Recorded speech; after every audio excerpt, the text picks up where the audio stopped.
Di setiap cerita, selalu ada yang tidak sempat diceritakan. Di sini, di Tony Story Fakta Sejarah, akan menceritakan tentang petualangan spiritual dari Dan Mas Rian, Putri Sinta, dan Pak Harjo. Tentunya nanti mungkin ada Mbah Margono ya. Hanya di sini, mari kita mulai petualangan spiritual dari Dan Mas Rian dalam judul Sasmita Jati Kemah. Pada bulan September tahun 2021, beberapa hari setelah awal pertemuanku dengan Pak Harjo, aroma minyak misik dan dupa yang tipis masih tertinggal di sudut ruang tamu. Namun malam itu, atmosfer di dalam rumah terasa jauh lebih berat dari biasanya. Jarum jam dinding menunjukkan pukul 2.15 dini hari. Di luar, rintik hujan sisa sore tadi menyisakan suara tetesan air yang jatuh dari talang, menciptakan irama monoton yang seolah membius kesadaran. Aku duduk bersila di atas sajadah. Setelah menyelesaikan 8 rakaat tahajud dan 3 rakaat witir, nafasku kuatur sedemikian rupa, mengikuti petunjuk yang diberikan oleh Pak Harjo beberapa hari yang lalu. Rian, bakatmu itu ibarat sumur yang sangat dalam, tapi talinya belum kuat.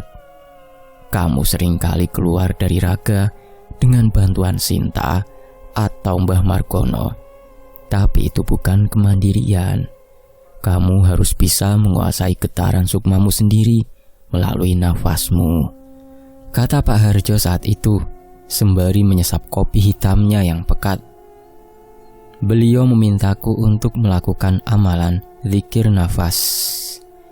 Sebuah teknik di mana setiap tarikan dan hembusan nafas tidak lagi sekedar pertukaran udara, melainkan sebuah kalimat pengagungan yang menyatu dengan detak jantung. Tujuannya adalah untuk menstabilkan energi spiritual yang selama ini meluap-luap tak beraturan dalam diriku. Aku mulai memejamkan mata. Allah. Hu saat nafas masuk, Allah saat nafas keluar. Di samping kananku, aku bisa merasakan kehadiran energi yang sangat akrab. Tanpa membuka mata pun, aku tahu Sinta ada di sana. Dia tidak duduk bersila sepertiku, melainkan berdiri tegak dengan gaun sutra hijau zamrudnya yang berkilauan meski dalam kegelapan. Mahkota kecil di kepalanya menandakan martabatnya sebagai putri dari kerajaan jin. Namun malam ini, wajah cantiknya terlihat lebih tegang dari biasanya. Jangan terlalu memaksakan, Rian. Energimu mulai memancar terlalu terang, bisik Sinta. Suaranya halus seperti desiran angin, namun mengandung nada peringatan yang tegas. Aku tidak menjawab. Fokusku tetap pada titik di antara kedua alis. Namun, apa yang dikatakan Sinta benar. Semakin dalam aku masuk ke dalam zikir, aku merasa tubuhku menjadi sangat ringan, seolah-olah berat badanku menguap ke udara. Namun, seiring dengan itu, rasa hangat yang berlebihan mulai menyelimuti punggungku. Aku belum sepenuhnya stabil. Pak Harjo benar. Energiku seperti api unggun di tengah hutan yang gelap gulita. Ia memberi kehangatan, tapi juga mengundang predator untuk mendekat. Tiba-tiba, suhu di dalam ruangan anjlok drastis. Begitu dingin hingga hembusan nafasku mengeluarkan uap putih. Rian, berhenti! Sinta berseru. Suaranya kini melengking tajam. Namun terlambat. Sebelum aku sempat membuka mata atau membatalkan meditasi nafasku, sebuah tarikan yang sangat dahsyat menghantam ulu hatiku. Rasanya seperti ada tangan raksasa yang masuk ke dalam dada dan merenggut paksa seluruh kesadaranku keluar dari cangkang kulitku. Wush. Pandanganku menjadi putih sesaat. Kepalaku berdenging hebat, seolah-olah ada ribuan lebah yang mengamuk di dalam telinga. Rasa mual yang luar biasa menghantamku, dan sedetik kemudian aku merasa terhempas ke lantai.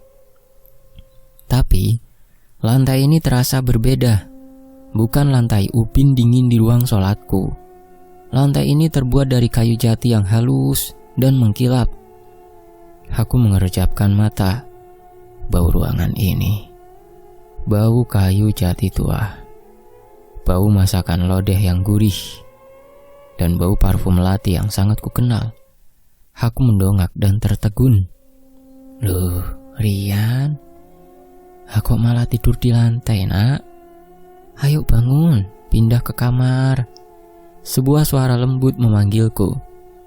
Jantungku hampir berhenti berdetak. Aku menoleh ke arah sumber suara. Di sana, berdiri seorang wanita paruh baya mengenakan daster batik, sedang memegang lap makan. Wajahnya teduh, matanya bersinar penuh kasih.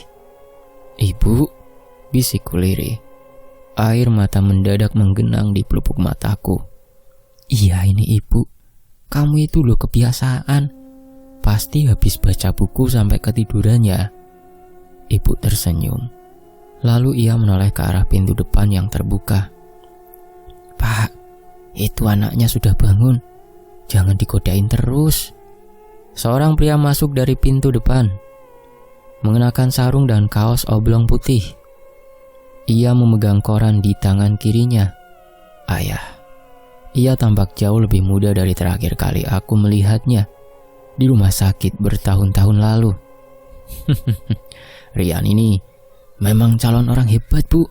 Tidurnya saja sambil semedi. Goda ayah sambil menepuk bahuku. Sentuhan itu terasa nyata, hangat, padat. Aku benar-benar lupa bahwa mereka berdua sudah tidak ada di dunia ini. Aku lupa tentang Via yang mungkin sekarang sedang tertidur pulas di kamar sebelah ruang sholatku. Aku lupa tentang Sinta. Yang ada di pikiranku hanyalah aku pulang.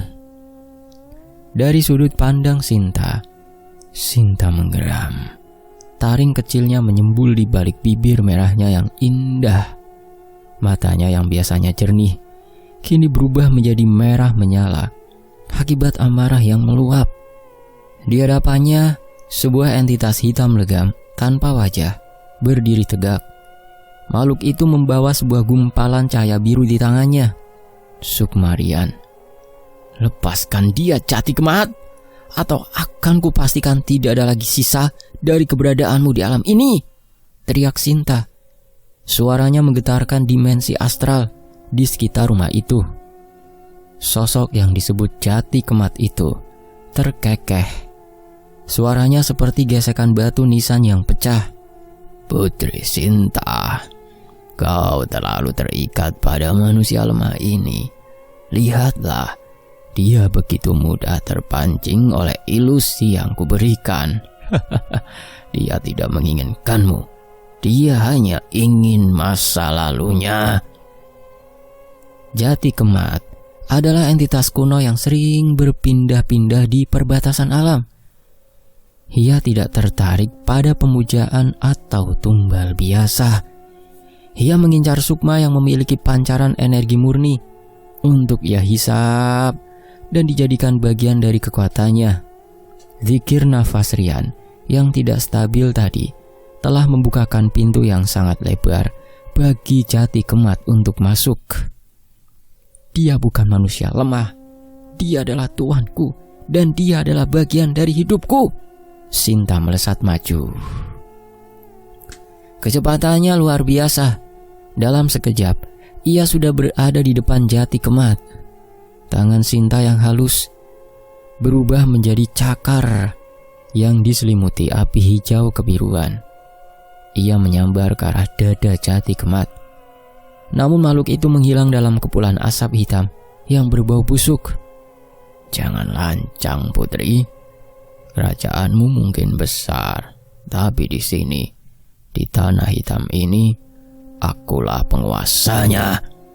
Suara Jati Kemat menggema dari segala arah. Sinta memejamkan mata. mencoba merasakan getaran sukma Rian. Ia tahu, jika sukma itu tidak segera dikembalikan ke raganya sebelum fajar menyingsing, Rian akan mengalami koma spiritual permanen. Atau lebih buruk lagi, raganya akan diisi oleh entitas lain. "Rian, bangunlah, itu semua palsu!" Sinta berteriak, mencoba menembus dinding ilusi yang mengurung Rian. Sementara itu dari sudut pandang Rian, aku duduk di meja makan bersama ayah dan ibu. Di hadapanku tersedia pisang goreng hangat dan teh manis. Rasanya begitu damai. Tidak ada gangguan gaib. Tidak ada tanggung jawab spiritual. Tidak ada ketakutan akan diserang makhluk astral. Yah, kenapa rumah kita terasa sangat tenang ya hari ini? Tanyaku sambil menyesap teh. Ayah melipat korannya dan menatapku dalam-dalam. Karena di sini memang tempat peristirahatan, Rian. Kamu tidak perlu lari lagi. Kamu tidak perlu bertarung lagi. Diamlah di sini bersama kami. Aku mengangguk pelan. Namun ada sesuatu yang mengganjal di sudut hatiku. Sesuatu yang terasa seperti tarikan halus di pergelangan tanganku. Setiap kali aku merasa sangat bahagia di tempat ini, bayangan seorang wanita berwajah cemas muncul sekilas di benakku. Bukan ibu, bukan Sinta, tapi Via, istriku. Aku teringat saat Via membuatkan sarapan sebelum aku berangkat menemui Pak Harjo. Aku teringat janjiku padanya untuk menjaganya. "Rian, kenapa melamun? Ayo dimakan pisangnya." Suara ibu terdengar sedikit berbeda, lebih berat, lebih menuntut. Aku menatap ibu, wajahnya masih sama, tapi matanya, kenapa matanya tidak memiliki pantulan cahaya? Tiba-tiba, dinding rumah jati ini bergetar hebat.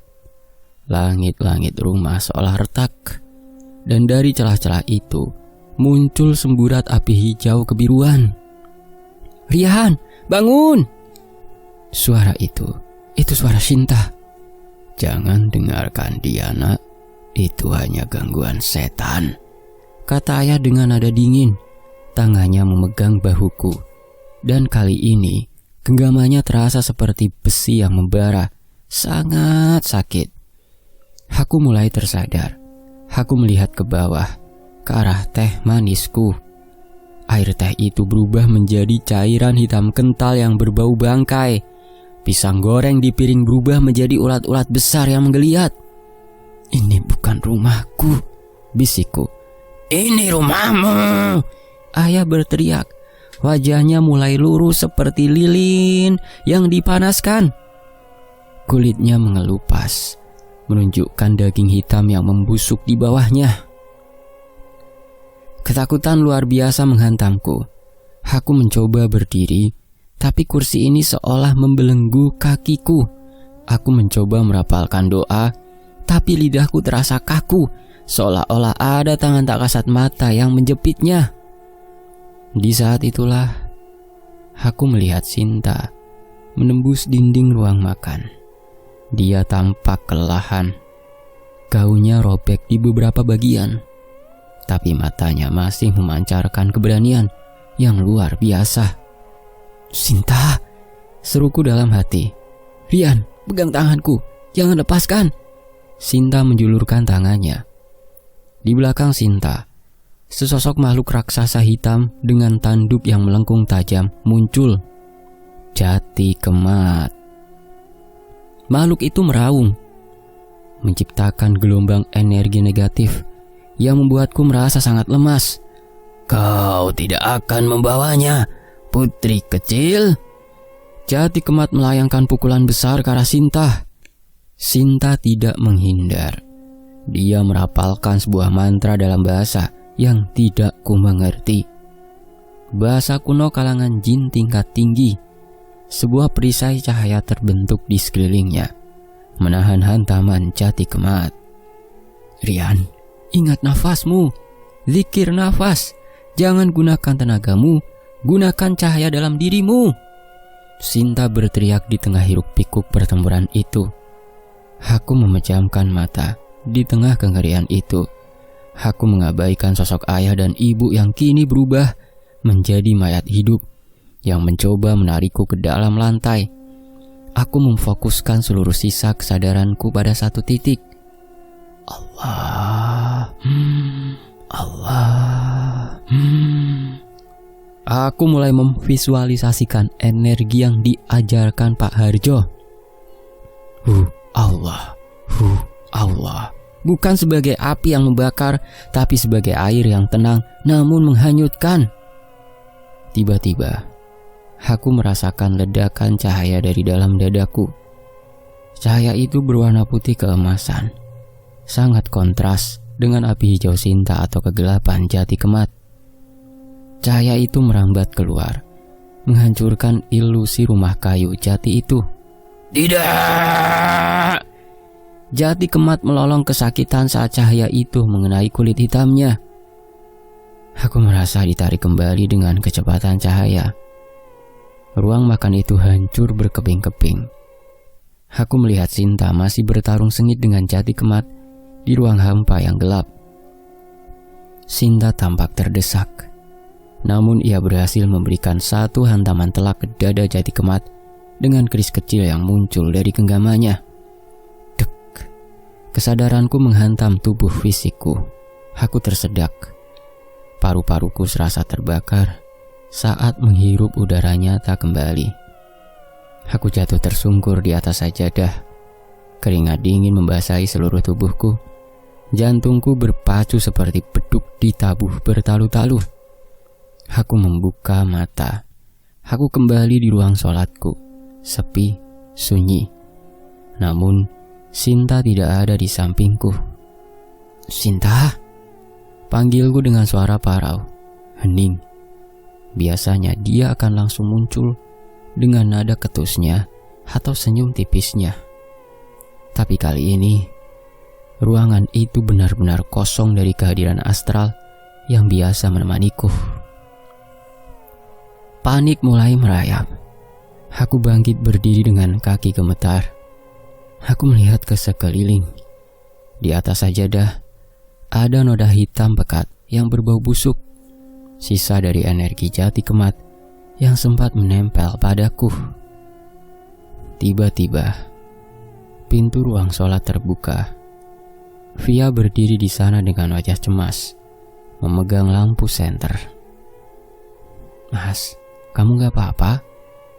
Tadi aku dengar suara teriakan dari sini, tanya Via. Dia berjalan mendekat, tapi langkahnya terhenti saat melihat kondisiku yang berantakan. Aku gak apa-apa, Vi. Cuma latihan tadi sedikit di luar kendali, kataku, mencoba menenangkannya. Meski tanganku masih gemetar hebat. Via memelukku. Kehangatan tubuhnya adalah hal yang paling nyata yang kubutuhkan saat ini untuk memastikan aku tidak lagi berada dalam ilusi. Mas, wajahmu pucat sekali. Sudah, istirahat dulu ya. Aku mengangguk, tapi pikiranku tertuju pada Sinta. Di mana dia? Apakah dia masih terjebak di sana bertarung dengan Jati Kemat? Tiba-tiba sebuah suara lemah terdengar di sudut ruangan. Bodoh, kamu hampir saja membuat kita berdua musnah. Aku menoleh. Sinta muncul, tapi wujudnya sangat redup, hampir transparan. Dia bersandar di tembok. Gaun indahnya kini terlihat kusam dan penuh lubang. Ada luka hitam yang menganga di bahunya, mengeluarkan asap tipis. Cinta, kamu terluka, seruku. Via menatapku dengan bingung. Dia tidak bisa melihat Sinta. Mas, kamu bicara sama siapa? Aku terdiam sebentar, lalu menatap Via. Bukan siapa-siapa, Vi. Hanya masih sedikit pusing. Kamu duluan ke kamar ya. Aku mau beresin sajadah dulu. Via menatapku ragu, tapi akhirnya dia mengangguk dan keluar. Begitu pintu tertutup, aku langsung menghampiri Sinta. Jangan mendekat, Rian.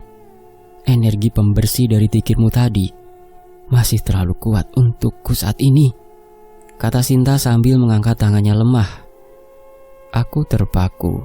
Baru kali ini aku melihat Sinta selama ini. Putri jin yang begitu perkasa, yang biasanya menghabisi pengganggu dalam hitungan detik, kini tampak seperti lilin yang hampir padam. Jati Kemat itu, dia bukan jin biasa kan? Tanyaku. Sinta mencoba tersenyum, meski itu terlihat menyakitkan baginya. Dia adalah penjaga gerbang kematian yang tersesat. Dia menginginkan bakatmu karena garis keturunan ayahmu memiliki kunci untuk membuka gerbang-gerbang yang seharusnya tertutup. Dan sifat protektifku tadi, dia memanfaatkannya untuk memisahkan sukma dan ragamu. Maafkan aku, Sinta. Ini salahku karena tidak stabil. Kataku penuh penyesalan. Jangan minta maaf. Ini tugas penjaga, sahutnya pelan. Tapi Rian, Jati Kemat belum hancur. Dia hanya terpukul mundur. Dia sudah menandaimu, dan sekarang dia tahu bahwa titik lemahmu adalah masa lalumu. Aku terdiam. Jati Kemat, nama itu kini terukir di benakku sebagai ancaman yang nyata. Petualangan spiritualku dengan Pak Harjo baru saja dimulai. Namun rintangan yang kuhadapi sudah sedemikian besar. Malam itu, aku tidak bisa tidur. Aku duduk di samping Sinta yang sedang memulihkan energinya dalam diam. Aku menyadari satu hal. Dunia yang kupijaki ini jauh lebih berbahaya dari yang pernah diceritakan ayah atau Mbah Margono. Dan perasaanku pada Sinta, perasaan yang seharusnya tidak ada antara manusia dan jin, menjadi semakin rumit saat aku menyadari betapa besarnya pengorbanan yang ia lakukan untukku. Di kejauhan, sayup-sayup terdengar suara azan subuh. Cahaya fajar mulai mengintip dari balik cakrawala. Namun aku tahu, kegelapan yang sesungguhnya baru saja terbangun dan sedang mengincar kami dari balik bayang-bayang. Pertempuran sesungguhnya antara aku, Sinta, dan Jati Kemat baru saja dimulai, dan aku harus belajar lebih cepat sebelum masa lalu benar-benar menyeretku ke liang lahat. Sebelum aku menceritakan apa yang terjadi setelah aku tersentak bangun di sajadah, aku harus mengisahkan kengerian yang terjadi di dimensi astral, di mana Sinta bertaruh nyawa melawan Jati Kemat untuk merebut sukmaku kembali. Kejanggalan di rumah ilusi yang kurasakan saat wajah ayah dan ibu mulai luruh adalah dampak langsung dari bentrokan energi dahsyat yang dilakukan Sinta di luar dinding ilusi tersebut. Saat sukmaku ditarik paksa oleh Jati Kemat, Sinta tidak tinggal diam. Begitu wujudku lenyap dari ruang sholat, Sinta langsung melesat menembus atap rumah, mengejar jejak energi hitam kepulauan yang ditinggalkan makhluk purba itu. Jati Kemat tidak membawa sukmaku jauh ke alam jin yang sebenarnya, melainkan menahannya di sebuah dimensi interstisial, sebuah ruang hampa di antara dunia nyata dan dunia gaib. Dimensi interstisial. Tempat itu berwujud seperti padang tandus tak berujung, diselimuti kabut tebal berwarna abu-abu kehijauan. Di tengah padang itu, Jati Kemat berdiri, menggenggam sukmaku yang berbentuk bola cahaya biru keemasan, sembari merapalkan mantra untuk menciptakan ilusi rumah masa laluku yang mengurung kesadaranku di dalamnya.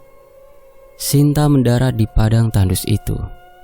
Anggunnya gaun hijau zamrudnya kini berkibar liar ditiup angin dimensi yang dingin dan tajam. Wajahnya yang cantik jelita sirna digantikan oleh ekspresi kemurkaan seorang putri prajurit. "Lepaskan dia, bangkai kuno!" teriak Sinta. Suaranya bergema, meretakkan tanah gersang di bawah kakinya.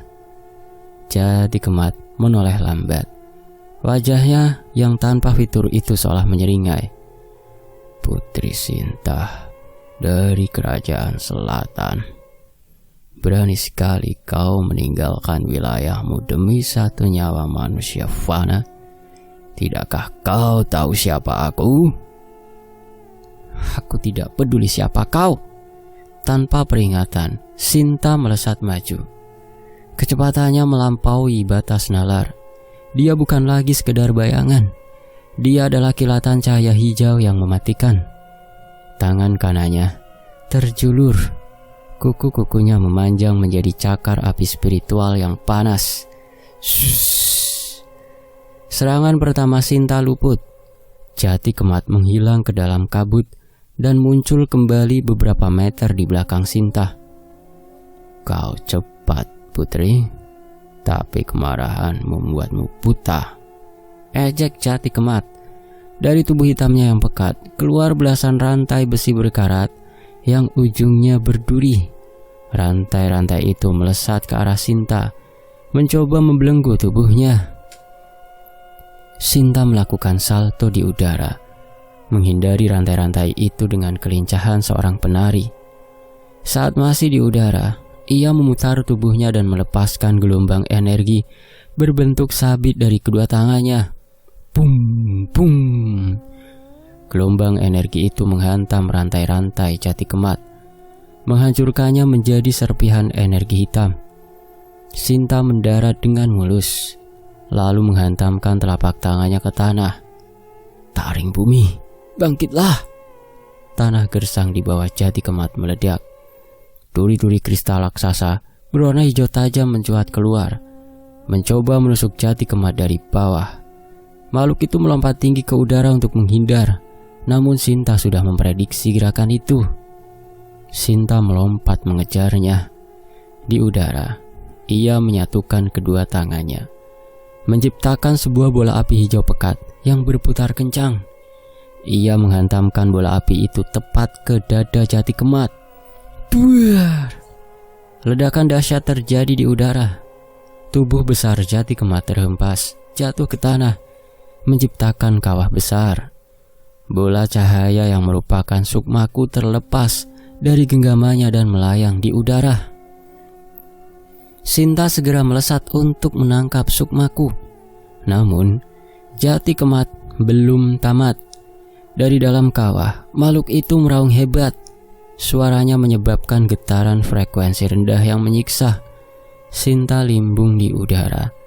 Pegangannya pada sukmaku terlepas kembali. Asap hitam pekat keluar dari tubuh Jati Kemat, menyelimuti padang tandus itu seketika. Jati Kemat bangkit. Wujudnya kini berubah menjadi lebih mengerikan. Tanduknya memanjang, dan di dadanya terbuka sebuah lubang menganga yang berisi pusaran kegelapan total. Kau memaksa kekuatanku keluar, putri. Suara Jati Kemat kini terdengar seperti ribuan suara yang berteriak bersamaan. Dari pusaran di dadanya, keluar kabut hitam yang memiliki daya hisap luar biasa. Segala sesuatu di dimensi itu, batu, tanah, kabut, mulai tertarik masuk ke dalam dada Jati Kemat, termasuk Sinta dan sukmaku. Sinta berusaha keras melawan daya hisap itu. Ia menancapkan kuku-kukunya ke tanah. Namun ia perlahan terseret. Ia melihat sukmaku juga perlahan mendekat ke arah pusaran kegelapan itu. Jika sukmaku masuk ke sana, aku akan lenyap selamanya. Dalam keputusasaan, Sinta mengambil keputusan nekat. Ia berhenti melawan daya hisap itu dan justru melesat mengikuti arusnya, menuju Jati Kemat dengan kecepatan penuh. Apa yang kau lakukan? Jati Kemat terkejut. Saat jarak mereka tinggal beberapa meter, Sinta merapalkan mantra terlarang dari kerajaannya. Ia mengorbankan sebagian dari esensi murninya untuk menciptakan ledakan energi jarak dekat. Wujudnya bersinar sangat terang, menyilaukan. Sinta menghantamkan dirinya ke dada Jati Kemat. Tepat di tengah pusaran kegelapan itu, sambil secara bersamaan menendang sukmaku menjauh dari jangkauan hisapan. Tras! Esensi murni Sinta berbenturan langsung dengan kegelapan absolut Jati Kemat. Benturan dua energi yang bertolak belakang itu menciptakan reaksi berantai yang dahsyat. Dimensi interstisial itu mulai retak. Itulah saat dimana ilusi rumah masa laluku hancur dan aku mendengar teriakan Sinta untuk zikir nafas. Cahaya putih keemasan yang keluar dari diriku di dimensi ilusi sebagai respon atas zikirku ternyata menjadi pintu yang dibutuhkan Sinta. Cahaya itu memancar kuat, menembus retakan dimensi Jati Kemat. Sinta yang terluka parah akibat benturan itu melihat cahaya putih dariku. Dengan sisa-sisa tenaganya, ia menyambar sukmaku yang tadi ditendangnya menjauh, lalu melemparkan sukmaku ke arah cahaya putih tersebut. "Pergilah Rian, hidup!" teriak Sinta. Begitu sukmaku memasuki cahaya putih itu, aku tersentak bangun di sajadah. Namun Sinta tidak ikut kembali saat itu juga. Ledakan energi yang diciptakannya tadi membuat Jati Kemat terluka parah, tapi juga membuat Sinta kehabisan energi.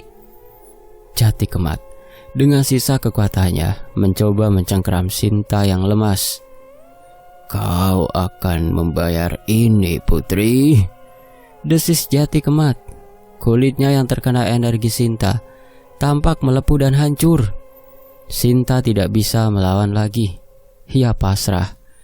Namun retakan dimensi yang diciptakan oleh benturan energi mereka tadi semakin membesar. Cahaya putih dari zikirku ternyata memiliki sifat pembersih yang sangat kuat bagi makhluk astral seperti mereka. Cahaya itu mulai mengikis dimensi Jati Kemat. Jati Kemat oleng kesakitan saat cahaya itu mengenai tubuhnya. Ia terpaksa melepaskan Sinta dan mundur ke dalam kegelapan yang lebih dalam untuk menyelamatkan diri, meninggalkan Sinta yang tergeletak lemah di tanah yang perlahan runtuh. Dengan susah payah, Sinta merangkak menuju retakan dimensi yang tersisa. Ia memaksakan dirinya menembus celah tersebut dengan sisa energi terakhirnya kembali ke alam manusia dan muncul di sudut ruang sholatku dalam wujud yang sangat redup dan terluka parah, seperti yang kulihat setelah Via keluar dari kamar. Itulah pertempuran hidup mati yang dilakukan Sinta, sebuah pengorbanan yang tak pernah kubayangkan sebelumnya dari seorang jin pendamping. Pagi itu, suasana rumah terasa sangat canggung.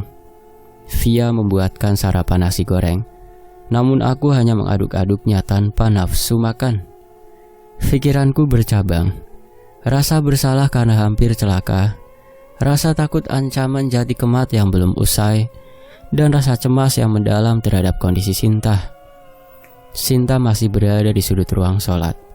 Wujudnya sedikit lebih jelas dibanding semalam, namun masih tampak sangat lemah. Ia menolak saat ku coba tawarkan energi dengan cara memvisualisasikan cahaya padanya. "Energi kita berbeda saat ini, Rian. Cahayamu terlalu panas untuk luka-lukaku. Aku butuh waktu dan energi alami dari alam untuk pulih," bisiknya lemah pagi tadi. Via memperhatikanku. "Mas, kamu benar-benar aneh hari ini. Nasi gorengnya gak enak." Aku tersentak dari lamunanku. Enggak kok, Vi. Enak banget.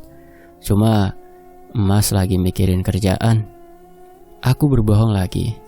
Aku benci berbohong pada Via, tapi menceritakan kebenaran tentang jin putri yang terluka parah karena menyelamatkanku dari penjaga gerbang kematian yang ingin menghisap sukmaku. Itu bukan pilihan yang bijak. "Jangan terlalu kaku latihannya, Mas," kata Via lembut. Tangannya memegang tanganku di atas meja. "Aku tahu kamu punya bakat dari almarhum ayah, tapi Pak Harjo juga bilang kan, semuanya butuh proses. Jangan dipaksakan." Aku memaksakan senyum. "Iya, Vi, Mas paham." Setelah sarapan, aku memutuskan untuk pergi menemui Pak Harjo. Aku harus melaporkan kejadian semalam, kegagalan zikir nafas, kemunculan Jati Kemat, dan kondisi Sinta.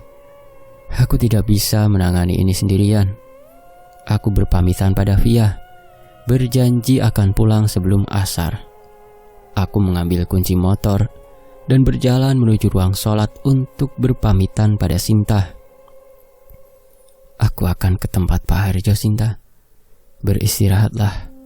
Jangan memaksakan diri untuk muncul jika ada gangguan kecil, kataku pelan di pintu.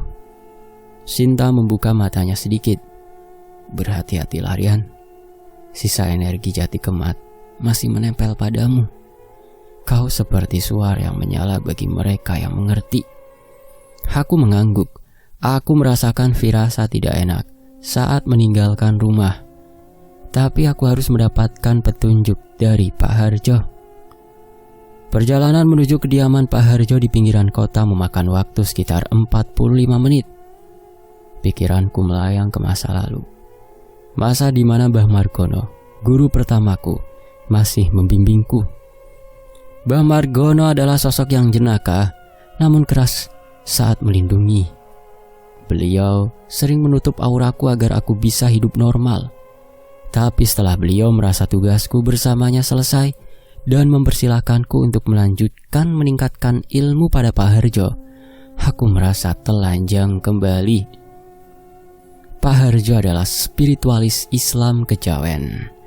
Pendekatannya lebih halus, lebih menekankan pada pengendalian diri dari dalam, bukan sekedar penutupan dari luar. Itulah sebabnya beliau memintaku melakukan zikir nafas untuk membangun pertahanan internal.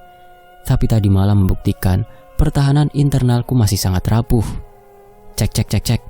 Ini Mas Rian aja nih ngamalin zikir nafas dengan guru, masih terjadi yang seperti itu. Apalagi kita nih yang gak punya guru. Jangan diamalin dulu ya. Simpan dulu sampai kita menemukan guru yang pas. Oke, kita lanjut. Aku tiba di rumah Pak Harjo yang asri. Bau harum kembang kenanga dan sereh menyeruak dari halamannya. Pak Harjo sedang duduk di teras, membaca sebuah kitab tua beraksara Jawa. Assalamualaikum, Pak, sapaku sambil mencium tangannya. Waalaikumsalam, Rian. Masuk, Nak, Bapak sudah menunggumu, jawabnya dengan suara tenang yang selalu berhasil meredakan kepanikanku. Kami duduk di ruang tamu. Pak Harjo menatapku lekat-lekat, lalu pandangannya beralih ke bahu kiriku, seolah melihat sesuatu yang menempel di sana. Ia menghela nafas panjang.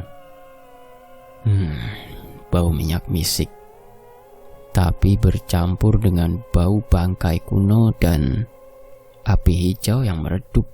Gumam Pak Harjo. Bapak tahu latihannya tidak berjalan lancar, tapi Bapak tidak menyangka akan seburuk ini. Aku pun menceritakan semuanya, mulai dari rasa mual saat zikir, tarikan paksa, ilusi masa lalu tentang ayah dan ibu, hingga pertempuran Sinta dengan Jati Kemat. Aku menceritakan detail pertarungan Sinta yang diketahuiku, seperti yang kukisahkan di awal bagian ini, dan kondisi Sinta saat ini. Pak Harjo mendengarkan dengan serius. Tangannya sesekali mengelus memainkan rokok yang sedang ia hisap. Setelah aku selesai bercerita, keheningan menyelimuti ruangan itu selama beberapa saat. Jati Kemat. Pak Harjo menyebut nama itu dengan nada berat. Bapak pernah mendengar tentang entitas itu dari gurunya Bapak dulu. Dia adalah salah satu makhluk purba yang tidak terikat pada hierarki kerajaan jin biasa. Dia adalah pengembara yang mengincar sukma murni untuk memperpanjang keberadaannya. Kenapa dia mengincarku, Pak? Karena bakat turunan ayah? Tanyaku cemas. Pak Harjo mengangguk. Ayahmu, almarhum Pak Hidayat, memiliki garis keturunan yang istimewa. Ada darah pengunci di dalam dirimu. Kemampuan spiritualmu bukan hanya untuk melihat atau berkomunikasi, tapi jika dilatih dengan benar, kamu bisa membuka atau mengunci gerbang dimensi. Jati Kemat menginginkan kemampuan itu, untuk menguasai gerbang-gerbang kematian yang selama ini tidak bisa ia akses. Tapi Jati Kemat bilang titik lemahku adalah masa lalu. Dia menggunakannya untuk menahanku dalam ilusi, kataku. Benar, kata Pak Harjo. Dan itu adalah pelajaran penting bagimu, Rian. Bakat tanpa pengendalian diri adalah petaka. Ketidakstabilan energimu saat zikir nafas tadi malam membuka celah di pertahanan spiritualmu. Jati Kemat melihat celah itu, dan dia juga melihat kerinduanmu yang mendalam pada orang tuamu. Dia menggunakan emosimu untuk melumpuhkan akal sehatmu. Aku menunduk malu. Aku gagal, Pak. Tidak ada kegagalan dalam belajar, Rian. Yang ada hanyalah pelajaran. Kejadian tadi malam adalah ujian praktek yang datang lebih cepat dari jadwal, kata Pak Harjo dengan senyum tipis. Sekarang yang paling penting adalah memulihkan Sinta dan membersihkan sisa energi Jati Kemat yang menempel padamu. Bagaimana cara memulihkan Sinta, Pak? Dia menolak energi dari saya. Tentu saja, energimu saat ini masih terkontaminasi oleh rasa takut dan residu negatif Jati Kemat. Jika kamu memaksakan memberikan energi padanya, itu sama saja dengan memberinya racun. Jelas, Pak Harjo. Sinta adalah jin dari kalangan kerajaan. Dia memiliki harga diri yang tinggi dan membutuhkan energi alam yang murni. Bapak akan membuatkan banyu urip, air kehidupan yang sudah didoakan untuknya. Kamu siramkan ke area tempat dia beristirahat di rumahmu. Pak Harjo bangkit dan menuju ke ruang belakang, ke sentong ruang tengah yang biasa digunakannya untuk bersemedi. Aku menunggu dengan gelisah. Pikiranku kembali ke Via. Bagaimana jika Jati Kemat atau makhluk lain yang tertarik oleh energiku menyerang Via saat aku tidak di rumah? Tak lama kemudian, Pak Harjo kembali dengan membawa sebuah kendi tanah liat kecil berisi air. Ini, katanya sambil menyerahkan kendi itu padaku. Siramkan perlahan di sekeliling Sinta. Air ini akan membantunya menyerap energi bumi lebih cepat. Aku menerima kendi itu dengan hormat. Terima kasih banyak, Pak. Dan untuk Murian, Pak Harjo menatapku tajam.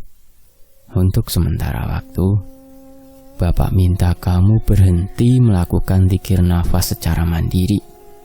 Aku terkejut. Loh, kenapa, Pak? Bukankah saya harus berlatih?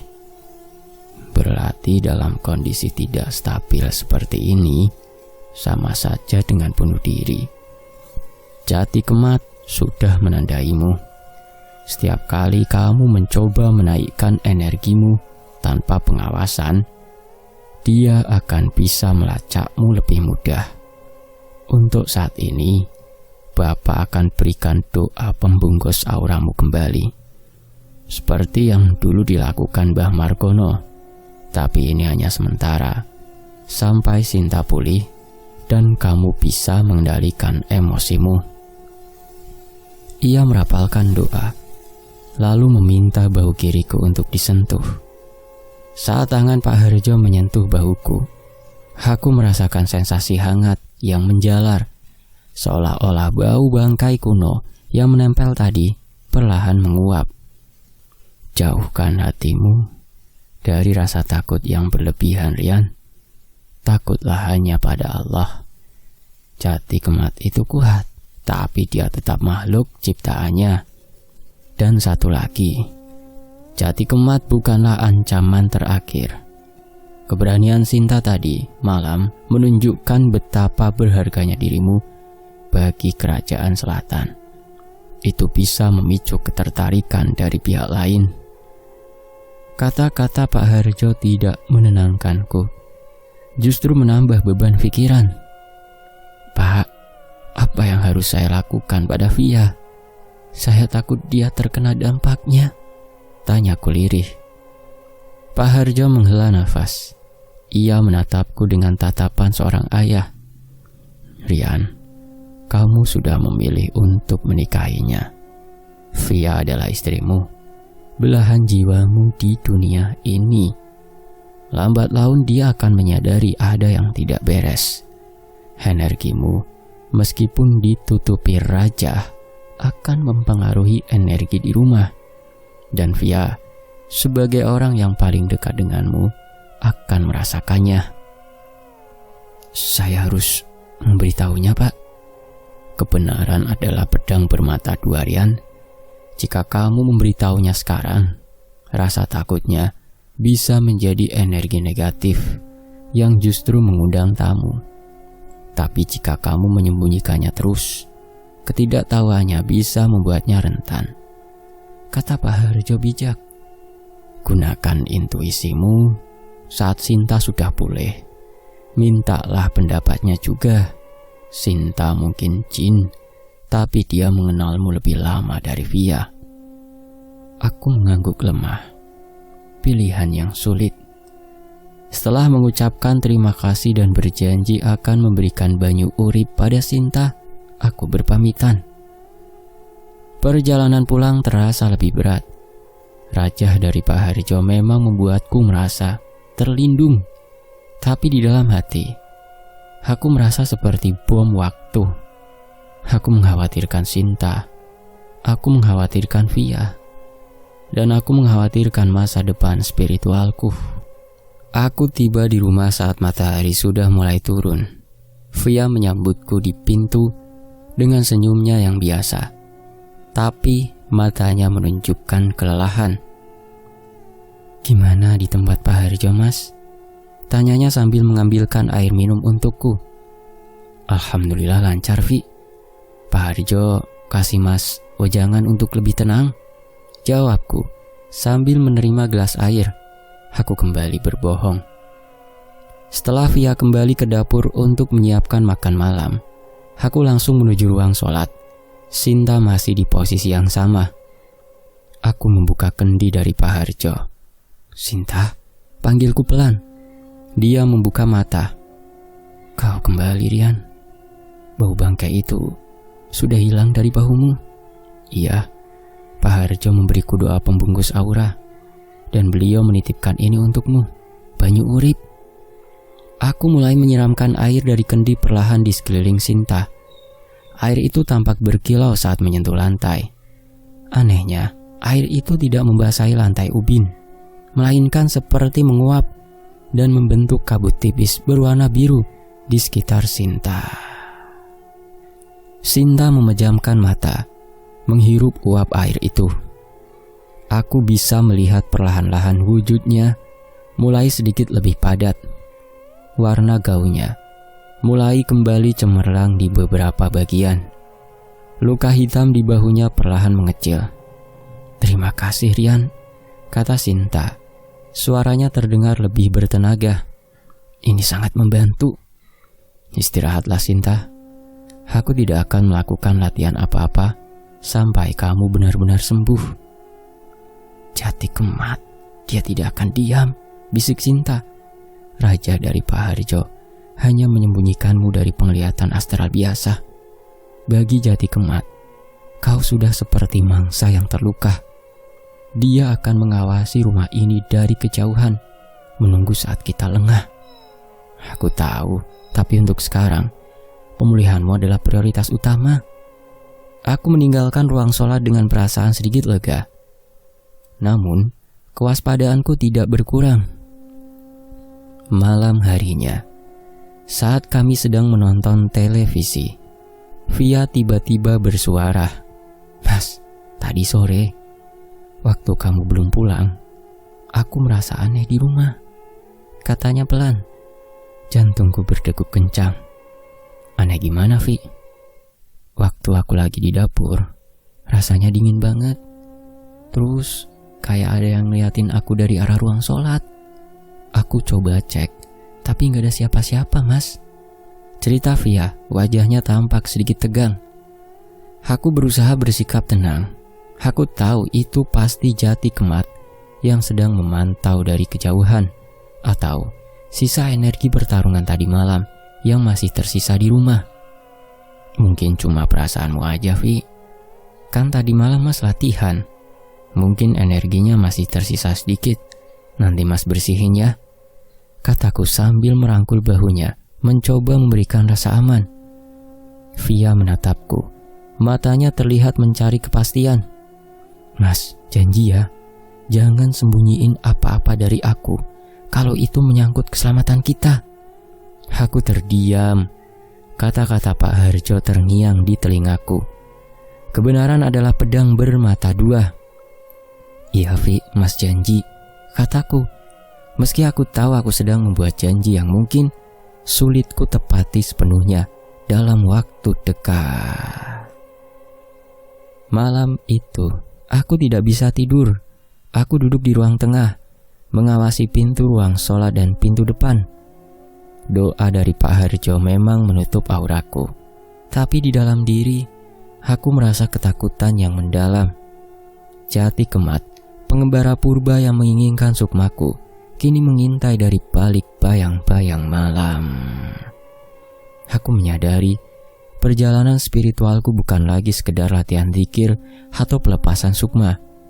Ini adalah pertempuran hidup mati, di mana aku harus belajar mengendalikan bakatku sebelum bakat itu atau makhluk yang mengincarnya menghancurkan kehidupan yang kubangun bersama Via. Dan di sudut ruang sholat, Sinta, putri jin yang menyimpan perasaan padaku, sedang berjuang pulih untuk bisa melindungiku kembali.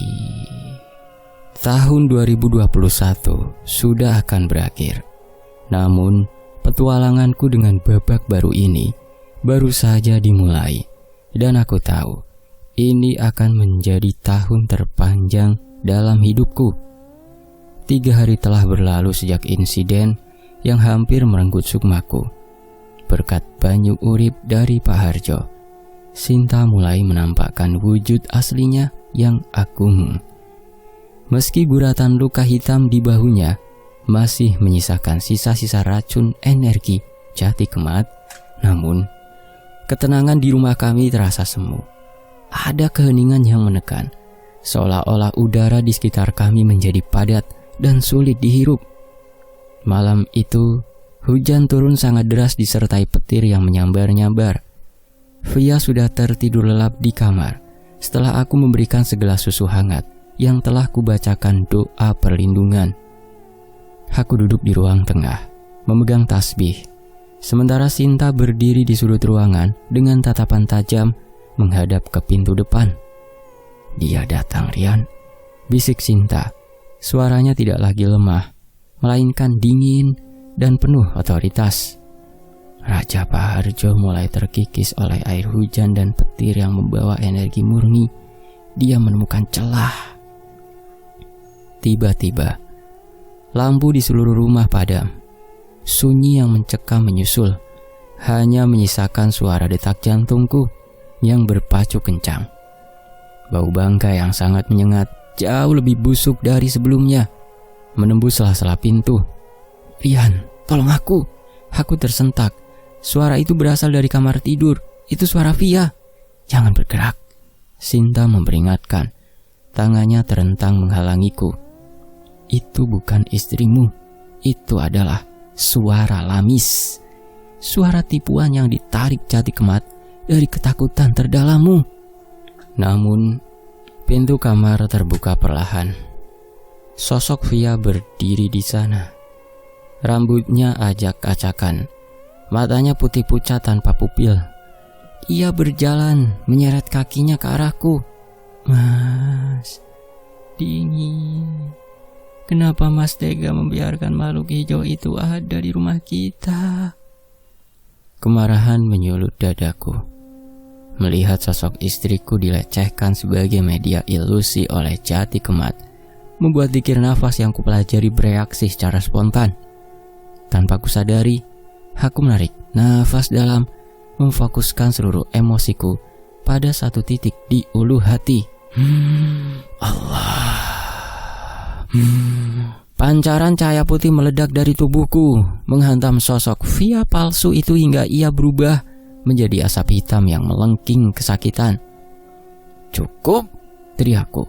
"Keluar kau penakut. Jangan gunakan istriku sebagai tamengmu." Tiba-tiba atap ruang tamu seolah runtuh. Namun bukan material bangunan yang jatuh, namun melainkan kegelapan cairan yang kental. Dari pusaran kegelapan itu, Jati Kemat muncul dengan wujud yang jauh lebih besar. Kali ini ia membawa sebuah gada kayu hitam yang diselimuti tengkorak-tengkorak kecil yang merintih. "Kau sudah belajar sedikit, menungso," suara Jati Kemat menggetarkan kaca-kaca jendela. "Tapi pengawalmu sedang sekarat dan gurumu tidak ada di sini untuk menyelamatkan sukmamu." Sinta melesat tanpa menunggu aba-aba. Gaun hijaunya berkobar dengan api zamrud yang membumbung tinggi. "Aku tidak butuh kesembuhan total untuk menghancurkanmu, bangke kuno," kata Sinta. Pertarungan astral kembali pecah di dalam ruang tengah yang sempit. Sinta bergerak seperti badai hijau. Cakarnya menyambar-nyambar, menciptakan percikan api saat berbenturan dengan gada Jati Kemat. Setiap hantaman gada itu menciptakan gelombang kejut yang membuat perabotan rumah hancur berkeping-keping. Aku menyadari bahwa aku tidak bisa hanya diam menonton. Aku teringat kata-kata Pak Harjo tentang darah pengunci dalam diriku. Aku harus membantu Sinta mengunci pergerakan makhluk ini. Aku duduk bersila di tengah kekacauan itu. Aku memejamkan mata, mengabaikan suara geraman dan ledakan energi di sekitarku. Aku mulai mengatur nafas, namun kali ini bukan untuk mengeluarkan sukma, melainkan untuk menarik energi alam ke dalam telapak tanganku. "Sinta, giring dia ke tengah," teriakku. Sinta mengerti. Dengan gerakan akrobatik yang luar biasa, ia menyerang Jati Kemat dari sisi kiri, lalu berputar ke belakang, memaksanya mundur tepat ke titik di hadapanku. Jati Kemat meraung. Ia mengangkat gadanya tinggi-tinggi untuk menghantam kepalaku. "Matilah pengunci!" Saat gada itu hampir menyentuh ubun-ubunku, aku membuka mata. Tanganku yang sudah diselimuti cahaya keemasan dari zikir nafas yang stabil menghantam lantai ubin dengan keras. "Ya Hayyu ya Qayyum, kunci!" Lantai ubin itu tidak pecah, namun memancarkan garis-garis cahaya yang membentuk jejaring rumit beraksara Arab dan Jawa. Menyambar kaki Jati Kemat. Makhluk itu mematung seketika. Rantai-rantai cahaya muncul dari dalam bumi, melilit tubuh hitamnya yang besar. "Apa ini? Bagaimana manusia sepertimu bisa?" "Ini adalah warisan yang kau incar, tapi takkan pernah bisa kau miliki," balasku. Sinta melihat kesempatan emas ini. Ia terbang tinggi ke langit-langit. Tangannya membentuk segel kerajaan. Sebuah keris cahaya hijau zamrud yang sangat besar muncul di genggamannya. Ia menukik turun dengan kecepatan yang membelah udara. "Untuk setiap luka yang kau berikan pada tuanku!" teriak Sinta dan jelep. Keris itu tertancap tepat di lubang hitam di dada Jati Kemat. Cahaya hijau dan cahaya keemasanku menyatu di dalam tubuh makhluk itu, menciptakan reaksi penolakan yang hebat. Jati Kemat melolong. Suaranya sangat memekakkan telinga, hingga aku merasakan darah keluar dari lubang telingaku. Ledakan cahaya terjadi. Seluruh ruangan menjadi putih menyilaukan. Aku terlempar ke belakang, menghantam tembok hingga tak sadarkan diri sesaat. Saat aku membuka mata kembali, lampu rumah berkedip-kedip lalu menyala. Suasana menjadi sunyi. Bau bangkai itu hilang, digantikan aroma melati yang sangat kuat. Aroma khas Sinta. Jati Kemat telah lenyap. Meski aku tahu ia hanya hancur secara fisik di dimensi ini, dan kembali ke kehampaan untuk waktu yang lama. Sinta berdiri di tengah ruangan. Wujudnya kini sangat transparan, hampir seperti kabut. Ia menatapku dengan tatapan yang sulit diartikan, campuran antara bangga, kelegaan, dan kesedihan yang mendalam. "Kau berhasil, Rian. Kau telah mengunci takdirmu sendiri," bisiknya. Aku merangkak mendekatinya, merasa sangat lemas. "Sinta, kamu tidak apa-apa?" Ia menggeleng perlahan. "Aku harus kembali ke kerajaanku beberapa waktu untuk memulihkan esensiku yang terbakar. Jati Kemat tidak akan kembali dalam waktu dekat. Tapi ingatlah, cahaya yang kau tunjukkan tadi telah dilihat oleh banyak mata di alam sana." Sebelum aku sempat menjawab, Sinta menghilang perlahan, meninggalkan sehelai selendang hijau tipis yang kemudian menguap menjadi udara. Aku terengah-engah, mencoba menenangkan diri. Tiba-tiba, suara pintu kamar terbuka. Via keluar dengan wajah bingung, mengucap matanya. Ia melihat ruang tamu yang berantakan, kaca pecah, dan perabotan yang hancur. "Mas, apa yang terjadi? Kok kamu kelihatan berantakan begini?" tanya Via. Suaranya gemetar melihat kondisiku yang bersimbah keringat dan sedikit darah di telinga. Aku menatapnya, lalu melihat ke tempat Sinta berdiri tadi. Aku menyadari bahwa rahasia ini tidak akan bisa kusimpan selamanya. Jati Kemat hanyalah pembuka dari tirai kegelapan yang lebih besar. "Vi," kataku lirih sambil bangkit berdiri dengan susah payah. "Ada banyak hal yang harus Mas ceritakan padamu. Tapi tidak sekarang. Sekarang kita harus membersihkan rumah ini sebelum subuh tiba." Via mendekat dan memelukku erat. Ia menangis tanpa tahu apa yang sebenarnya terjadi. Di balik pundak Via, aku melihat ke arah jendela yang gelap. Di sana, di antara rintik hujan, aku seolah melihat bayangan Mbah Margono dan Pak Harjo berdiri berdampingan, mengangguk pelan padaku, seolah memberi isyarat bahwa ujian yang sebenarnya baru saja akan dimulai. Pertempuran malam itu berakhir, namun perjalanan spiritualku sebagai seorang pengunci baru saja memasuki babak baru yang jauh lebih berbahaya dan penuh misteri.